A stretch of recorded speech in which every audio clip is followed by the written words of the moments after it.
What's going on, Panther Nation? The Carolina Panthers just finished a season where the defense gave up the most points in NFL history with a total of 534 points given up. A lot has to do with the lackluster of talent that we were trying out on the field weeks 1 through 18, especially after the Derrick Brown injury. And this is the offseason where we got to get that fixed up because you're not going to be able to make the playoffs next year and win the NFC South, which I hope that's our hopes next season with the worst defense in NFL history again. So in today's video, I'm going to be going over every defensive free agent that the Panthers should look at in order to bolster up this side of the ball after being arguably the worst defense in NFL history. Before I get into that, make sure you like, subscribe, turn on post notifications. I'm going to be dropping consistent Panthers content like this all off season. I'm going to keep you updated with free agency, which is going to be starting in about a month. Every player we sign, every trade we might make, and then of course the draft after. Man, I love the draft season. I'm gonna be going live during the draft as well. If you guys enjoy that type of content, make sure to subscribe and also share this video as well because I'm gonna be keeping y'all loaded all off season. So with that being said, let's head right into it. Okay, the first position I want to touch over is arguably the worst position on this football team, especially on defense, and that's edge rusher. You can argue safety. I'll touch on that here in a second, but the pass rushing group this season was weak, it was terrible, was not good. It was easily one of the worst positions on this team. For context, okay, we have Jadeveon Clowney. We signed last year to a 2-year, $20 million deal, so he's coming on his last year of his contract this season, and he had 5.5 sacks. So your number one pass rusher had 5.5 sacks this year. I'm sorry, but you're not going to be able to win a lot of football games if your number one pass rusher is giving you 5.5 sacks. It's just not going to be able to happen, right? And it felt also as if the interior defensive line was really the most impactful part of the pass rush ability. Like Ashawn Robinson, love Ashawn Robinson. It felt like he had more pressure every single game. It felt like he did more in the passing game than DJ Wanham, Jadeveon Clowney, DJ Johnson. Of course, DJ Wanham started picking it up, and he was probably definitely the best pass rusher we had towards the end of the season. And we're going to have him for one more year as well.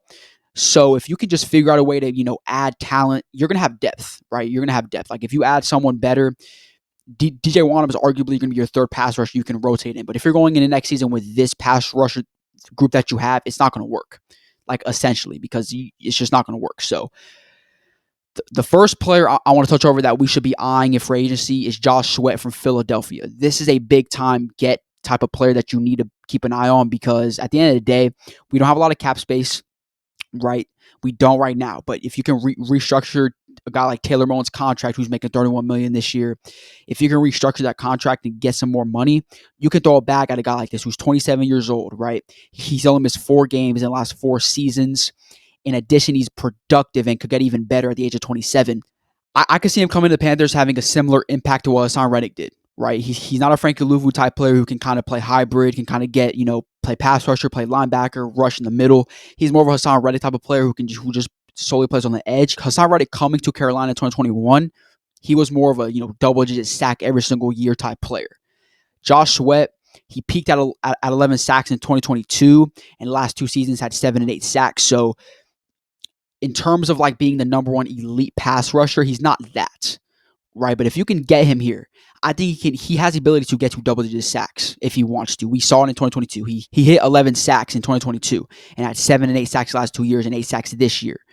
So if he wants to, he can hit 10 sacks. And honestly, whenever you're trying to get pass rushers, you don't need the pass rusher to necessarily be a double-digit sack type of guy. Of course, you want it to happen, but you don't need it necessarily, right? So this is a player that I think if you want to make a splash on defense, this type of player that I want us to go look at. Again, I'm not saying make a splash on defense. I'm a type of fan that wants to really hit defense in the draft and then go out there and get like a T. Higgins and make a splash on offense. Just complete the offense completely. But if we restructure Taylor Moton's contract and get some more cap space, you might be able to make I don't know if you're going to be able to make a splash like a T. Higgins type of player who's going to make $30 million and then go get Josh Sweat for $15 million a year. I don't know if you're going to be able to do that, but you can go get Josh Sweat and they make another big splash, maybe on offense, maybe like a Chris Godwin, and do that if you wanted to. I would not mind this pickup if you ended up doing this if you're the Panthers. So this is my first player that I'm looking at for the Panthers. Big time pass rusher who's only 27 and can get even better. I think if he comes to Carolina, he could have the Hassan Reddick type of impact that he did in 2021. Second player at edge is Azeez Ojulari from the New York Giants, one of the youngest players in this free agent cycle at 24 years old and still has so much potential. He's tallied 8 sacks as a rookie in his only full season. So he has a little bit of the injury bug. Has only played, I think, 7 games second year, then 11 games last 2 seasons. And it's weird because he had like weird injuries. He injured his big toe in week 12 this year and was out all season long, where he had 6 sacks. So he had 6 sacks in 11 games. So maybe if he plays all 17 games, he has 8 sacks. Kind of like a Joshua type impactful player, and he's still young. So I think this could be like I think this should be a player we should consider, even though he's injured, right? But I don't really care about injury, bro. Just go get the talented player, because at the end of the day, talent matters. And he's not going to want like a bag because he's been injured. He's probably going to want like the 10, 15 mil range a year. And I think he's worth it. I think he's worth that type of money, especially once the upside of the player. Is only 24 years old. He's proven his rookie season he had 8 sacks. He's proven it. Like, he can make the Josh Sweat impact right away at the age of 24. And if he's healthy for a full season, he might even be able to get to 9 sacks, 10 sacks. So this is another player that I would think we have to look at the edge position if you want to make a splash, because this is going to be an underrated player that a team might be able to snag him for 13 mil a year, and he makes just such an impact, a 9, 10 sack year. I will not be shocked if he's the player to do it. Right, so if you're the Carolina Panthers, this is another player that I think you should be looking at the edge position. Okay, the last player in the edge group is Patrick Jones from Minnesota, another underrated player that no one really knows about. He broke out this past season with 7 sacks and will be a great pickup at the price I think you can get him at, which could probably be like 8 to 10 mil, kind of like the Jadeveon Clowney pickup that you did, maybe even a little less at that. Maybe, again, like a 7, 8 mil a year that you could do it. And it just can bolster depth. Like, if you're the Panthers and you're like, okay, we want to go get James Pierce, go get Jalen Walker, our number 1 edge rusher in the draft, and just add depth there, you're good. Because at the end of the day, you really need the number 1 pass rusher, because I think Jadeveon can still be number 2, but him going and be your number 1, you can't do it. So if you just want to go out there and go sign an edge rusher to be a depth piece because you want to draft that guy, Patrick Jones would be a great player, because at the end of the day, DJ Johnson isn't good.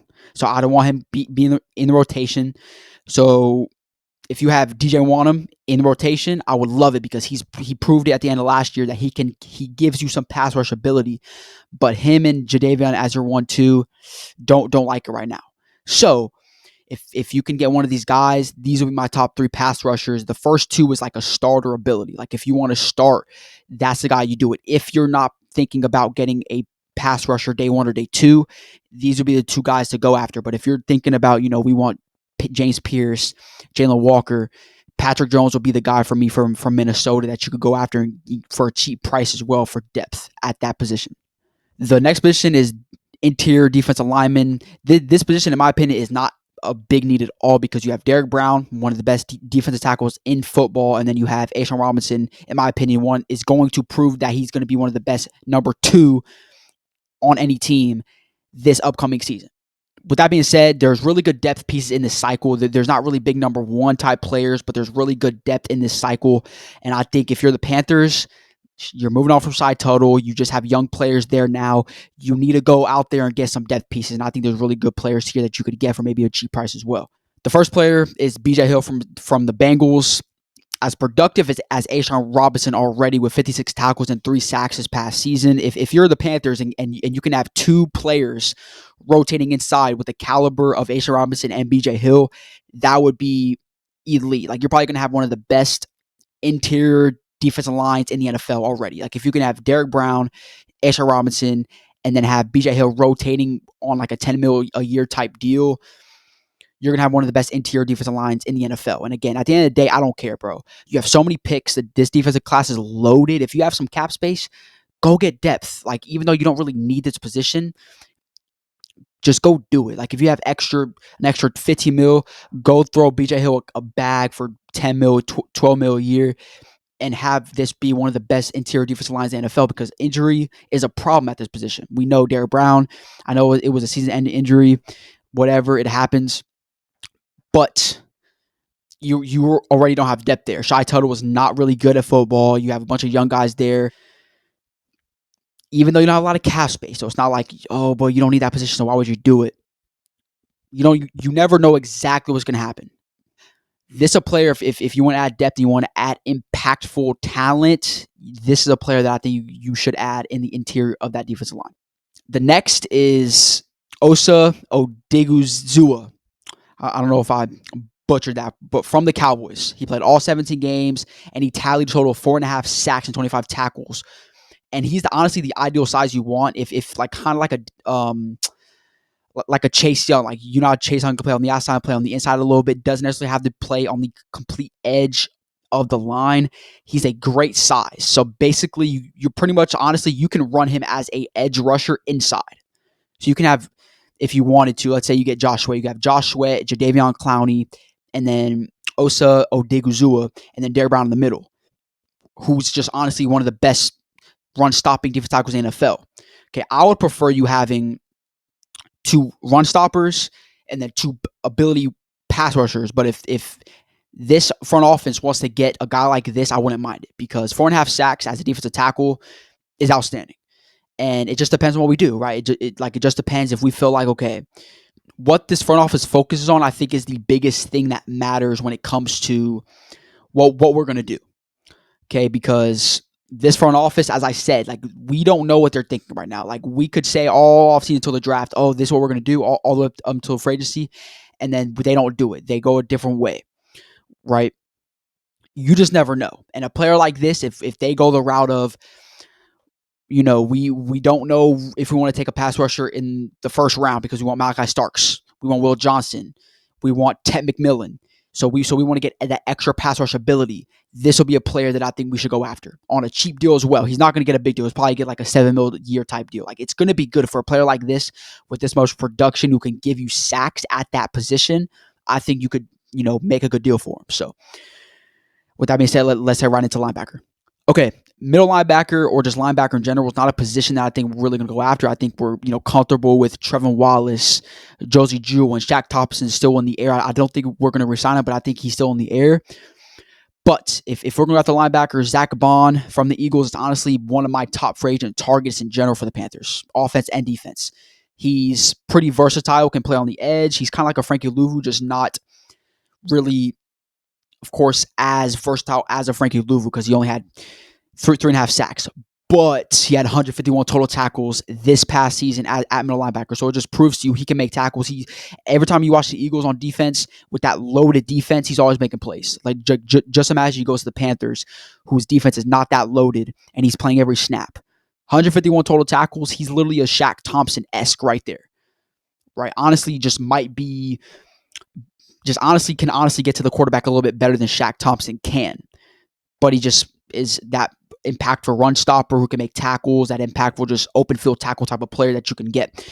And he's going to want a bag. Like, he's probably going to want close to that 15 mil range type deal, because he's worth it. He's worth it. He proved it this year.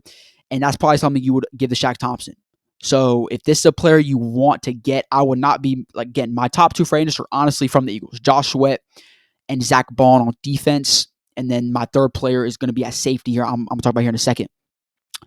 But those are my top 2 right now, Zach Bond and Josh Sweat. If you want to throw a bag at a player, in terms of, like, not depth pieces, just players that you want to throw a bag at, impactful day one starters coming right away, and you're a starter. Zach Bond and Josh Sweat are my 2 guys that I on my top of my board right now for the free agents. He's just definitely a guy that you should consider for the Panthers, because he's everywhere. He makes tackles. He can give you sacks if he wants. 3.5 sacks for a middle linebacker is freaking very good. It's very good. For a player that isn't a Frankie Louvu type, who's just going to be blitzing, he's a middle linebacker. 3.5 sacks is elite football on top of 151 total tackles that he had this season. Okay, this corner group is deep. Okay, it's deep. Top heavy. Probably the deepest position, honestly, so far on defense. I don't think we're going to go after anybody on defense. I honestly don't think so. You got guys like Byron Murphy from the Vikings I think we go after. Maybe that's really the only top-heavy guy, but I just don't know, because the top players like that are going to want 15 mil a year. Your corners, the least of needs right now on defense. That and interior defensive line are like the least of needs that you're looking at. The Panthers should not throw a bag at any of these top guys. If you're going to give a corner some money, it's going to be Stephon Gilmore, who you should have done last season. That's going to be the type of player you're going to want to throw a bag at, because I think we need more depth than just coming right away. And if you wanted to, right, you could go Byron Murphy, have one of the best two-man corner group in football, but we have too many holes and not that much cap space to just throw money like that out, right? You don't. So, I mean, you could go, say maybe Byron Murphy could be a player you could go after. Sure, maybe, but I personally wouldn't do it. But again, I think we should add someone, and I think it should be Stephon Gilmore if I had to pick. In terms of the bottom corners in this group, it's Stephon Gilmore. But with that being said, let's head right into safety. Okay, safety. This is one of the biggest positions, of course. You got guys like Javon Holland out of Miami, and you got guys like Justin Reed. This is a position, again, where you could throw bag at, but it all depends on the draft and what this front office is thinking. Because if you're going to say, okay, Malachi Starks, in my opinion, if he's there at 8, I think you should draft him personally. I think you should. But if you don't, I'm cool with it. If you don't want to say, okay, let's trade down and get an edge rusher, y'all know how I feel about Ted McMillan and this receiver core. I don't want it, bro. This defense was terrible. I don't want a receiver. I want defense. Personally, I want defense so bad. We need it so bad. There's too many good players to just not draft defense. But if this front office, Brent Tillis, Dan Morgan, Dave Canales, want to trade down and get an edge rusher, Javon Holland or Justin Reed, those pure zone type safeties, are what I'm looking at. Of course, you say, okay, you have Hufanga right there, but I personally don't think we need a strong safety right now. I don't think we need a Jeremy Chin type player because Ajay Rivera does not know how to use them, right? I think we need a pure zone like Xavier Woods who just plays pure zone. But of course, Xavier Woods is not as good as just Justin Reed or Javon Holland, of course, because Javon Holland is legit elite safety, great safety. He's going to want north of 15, 20 mil a year. And if you're going to throw a bag at a player, again, that's my third guy that I think we should be throwing a bag at. It should be Josh Sweat, Zach Bond, and Javon Holland. Just my opinion. That's my top 3. If you're going to want to throw 15 mil at a player, those are my top 3 players that you should throw it at. Honestly, Josh Sweat's probably third. Probably go, honestly, Zach Bond again is probably my number 1. Like if you throw 15 mil at him, I love it. And then you go Javon Holland, then Josh Sweat. Just personally. But safety position is deep. It's deep. I mean, honestly, you get depth too because, again, I really like Damani Richardson. I really do. I really think he proved a lot last year. I would not be mad at all if you go Javon Holland, you sign him to a big contract, or you draft Malachi Starks and Damani Richardson is your strong safety. Would not mind at all because he proved enough as an undrafted free agent that he can honestly get some playing time next year. I would not be mad at it. We're not competing next year for a Super Bowl. I hope we're competing for the NFC South, but I don't think we're competing for Super Bowl. We don't need to rehaul this whole roster. I think some young players should stay. I think Damani Richardson is a player that I really do like a lot as an undrafted free agent. I think he should be a player that we should keep. It should be a player that should be our strong safety next year, to be honest with you. If I'm keeping it real, unless we go out there and go Hufanga and surprise us, I think Damani Richardson should be our strong safety next year. I really do. I really do. And then we get Javon Holland or Malachi Starks here at our free safety position there and plug him in. But this is going to be a big time free agency group right here, man. This is your opportunity, if you're the Panthers, to make some splashes. It's Zach Bond, Javon Holland, Josh Sweat, especially on defense. This is your opportunity, if you're the Panthers, to make some moves right now. Make some big time plays. Again, you don't have so much cap space for a team that's like bad. You don't have a bunch of cap space like the Commanders did last year. You don't. But you have enough. Even if you don't restructure, you have enough to go make one big time splash. But if we restructure, we might be able to make 2 splashes. If we wanted to go get Zach Bond and a Chris Godwin, you probably could do that. Right? So this is my part 1. I have part 2 coming out. It's going to be the offense probably in probably a couple weeks. I'm going to have some draft videos coming out soon. I'm going to have my top 5 safeties coming out here in a couple days. You guys will probably see this 2 days after I post this video. It's going to be very, very good. All my top 5 safeties, Panthers should get one of them. It's kind of what I'm saying. But free agency is going to kind of determine everything we do in the draft. This is why I hate it so much because I can make so many videos in the draft. Whatever happens in free agency, whatever I just said before, doesn't matter. Right? So it's going to be very interesting what we do. I like a lot of these guys here on defense in this group of free agents. I really do like a lot of them. It's going to be interesting what we do. It's going to be very interesting what we do, and I'm excited. So if you guys enjoy this content consistently, make sure you like, subscribe. As I stated, make sure you just share with a bunch of other Panthers fans that you guys know that would also enjoy this type of content. And I'll see you guys in my next video.